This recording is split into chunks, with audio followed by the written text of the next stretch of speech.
can tell it needs. How can you tell? Well, it's not black yet, so that's how you know it's not done. So just all right. There's this, and what is culture? Today we have plenty of a understanding. It's come to be quite an important concept. Different cultures matter, and I'm going to explain. Freud thought that culture and society were the same thing. This wasn't like an idea, it's just that they didn't have them separated at that point. So what exactly was it for him? What was the purpose of culture and society? And more important, I guess, is how does that impact psychology? Obviously, he was primarily dealing with people's psychologies and must have come to realize that a lot of times they were talking about society. And so this isn't, most psychologists don't, or as counselors would have a pretty good understanding of people, whereas today's psychologists, I'm not going to compare, because there's still counselors out there, but today's psychology comes from polls, where you take a poll of probably one more, a couple more. I like to put as many carrots in here as possible. Today's polls are mostly used self-report surveys where you have a Likert scale, and say a Likert is actually named after a person, I guess. But in 1930s, and people are still using Likert scales. Wow, that must have been really a good tool for people to use it for 100 years. Strongly disagree versus strongly agree, and then my favorite, ambivalence, and would be good. I can't believe how long carrots last in the fridge. You just throw them in there, they're forever. So you use this is the secret recipe. You let the flies get to it, and then and then you start using it. That's when you know it's good. So culture is a part of, what was I talking about? Oh, right, okay, just take a minute. One time I was giving a tour and I was trying to, the person that I was giving the tour to one of the kids there must have realized that I was trying to just get as much in there without taking a break, and he said, a little much here. You have more than you think, and then all of a sudden, okay, some garbage. What am I gonna do with this? I'm gonna peel half of this apple. What's the rush, right? Okay. So, yeah, so today, I was complaining about self-report polls and stuff, don't trust the polls, right? Honestly, I think that unfortunately you usually can trust the polls, and that's good, because then you learn a lot about people's psychologies without even having to talk to anybody. So that's good for a lot of psychologists out there are antisocial. But the purpose of culture and society, same thing for Freud. The purpose was to master nature while maintaining relationships. Duh. Okay. And you do that by I'm making carrot cake here, and okay, so we have society, and this is what it basically, people work together and they barter, and so it's a bartering economy, and the majority, or okay, right, what does Freud say? He says that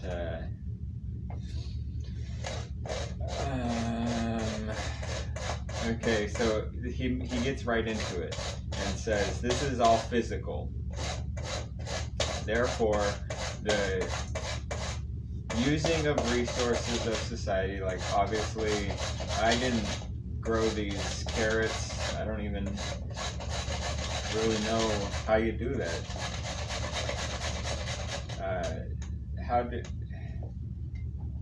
How does the people use them and stuff, and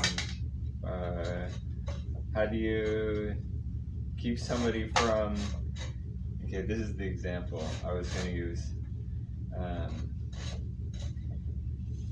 The instinct is that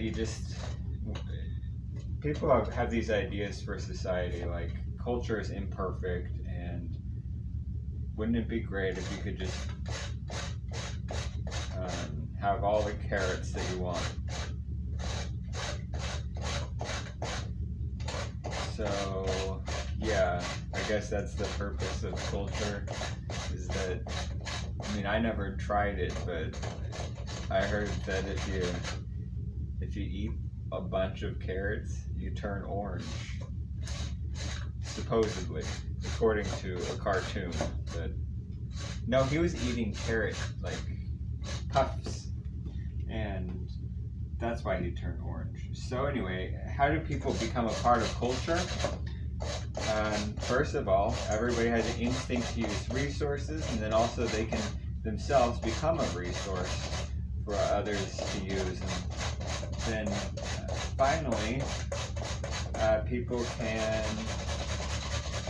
hate culture too and complain. And so regardless of where you stand, you're part of culture, and it imposes itself on the majority of people, so it's part of everybody's life. Nowadays, okay, I'm not gonna compare, because it's very clear that Freud was talking about something that is obviously much more general than today's understanding of culture. Today, basically, psychologists have come up with different dimensions of culture, like collectivist versus individualist, and we recognize that there's not only like culture, there's also different cultures matter. Yeah, that's a good one. So it goes from, there's a basic process of living in society where you first have to renounce the physical, and you can see that it very quickly becomes psychology after you recognize, okay, that's enough material, or maybe I will not even partake in the material. All right. And then you detach, but you're still part of society, and society will help you out. It compensates you for however you would choose to engage in it. So there's an internal, external components, but at the end of the day, according to Freud, nobody really wants to work because our nature is to be lazy and unintelligent. Oh, that's the wrong one. I did this upside down here. So this is the bridge. Now I'm going to start mixing this up once I find a big spoon.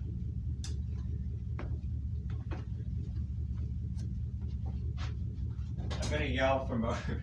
No, I'm not. So yeah, I'm going to think about where I put the garbage. There it is. Right by the oven. Okay. So there's some really bad examples for like people needing to and even wanting to participate in society. Supposedly there's some really bad nature or bad like psychologies out there.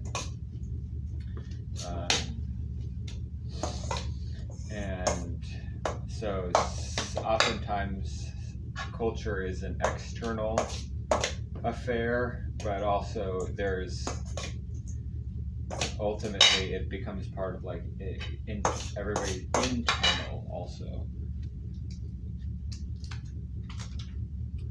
It's even if culture doesn't really care if one person is lying on the couch all day, then the culture is somewhat internalized. So you would, at the end of the day, I think that everybody would say, this is not really what's best for me.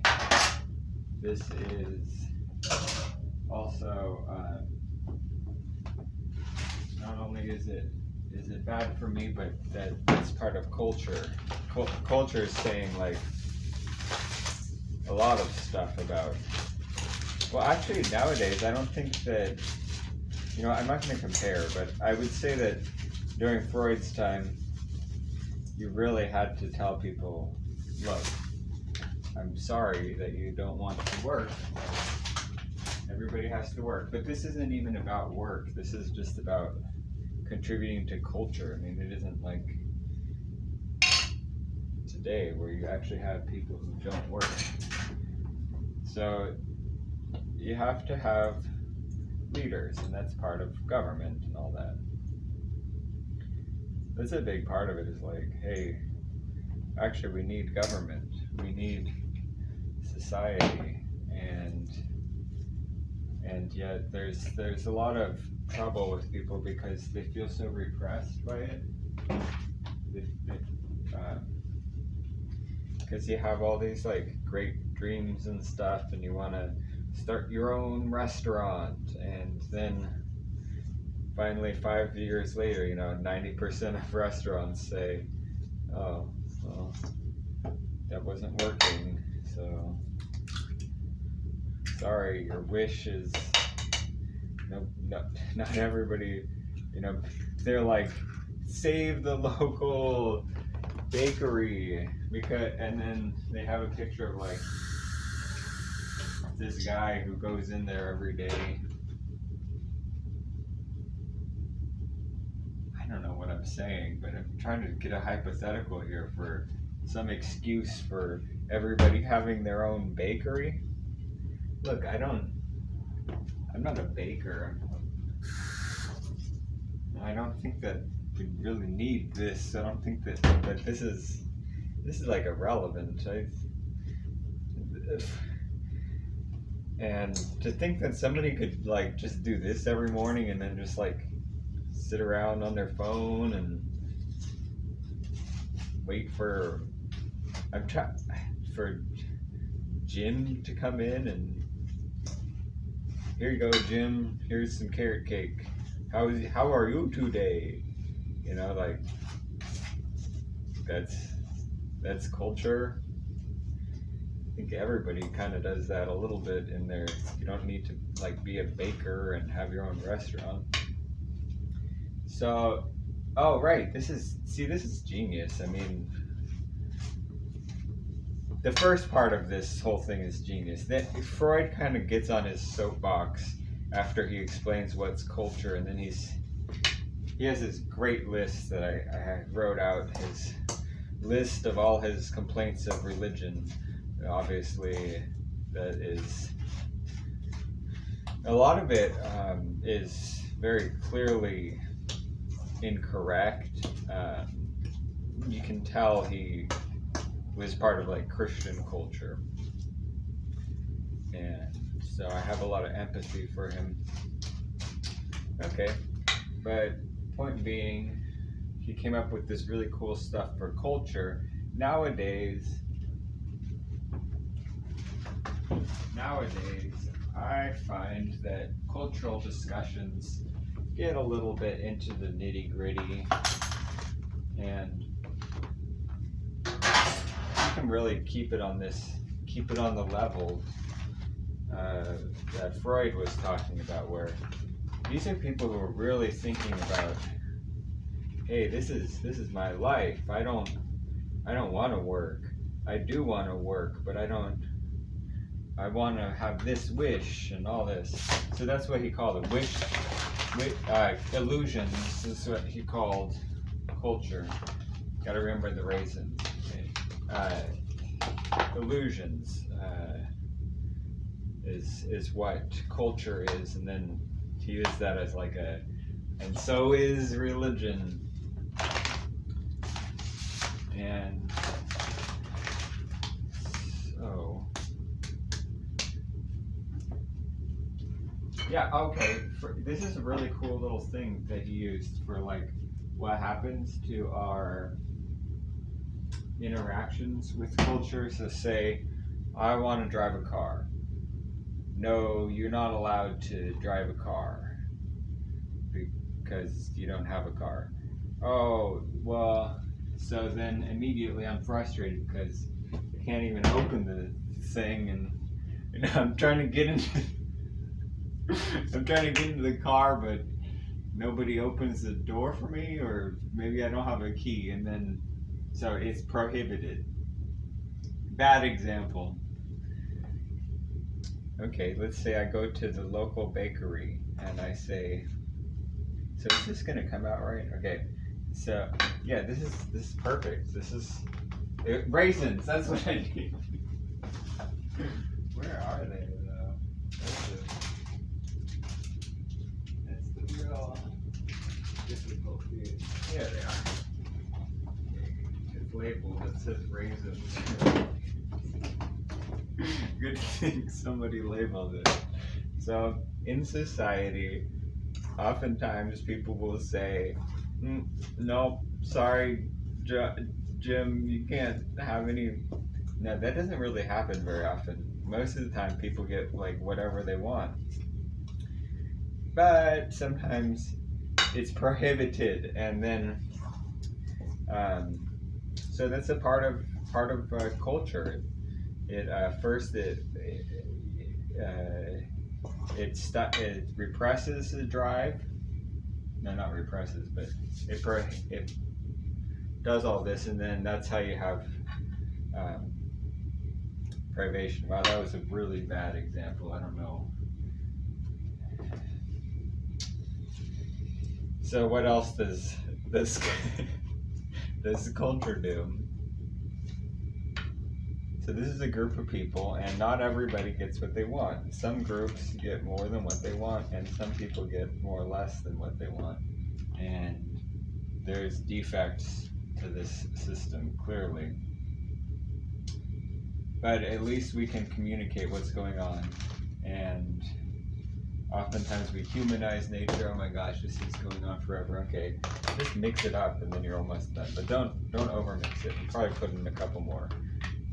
Okay, so I like this idea that he shared, and we don't need my little comments about myself, but within ruling stuff, everybody takes a part of culture and they say, oh yeah, this is great because now I'm part of it too, and now I feel like I'm taking a role in culture. This is really cool, and like I'm the leader now. Woo-ba-doo-ba-doo.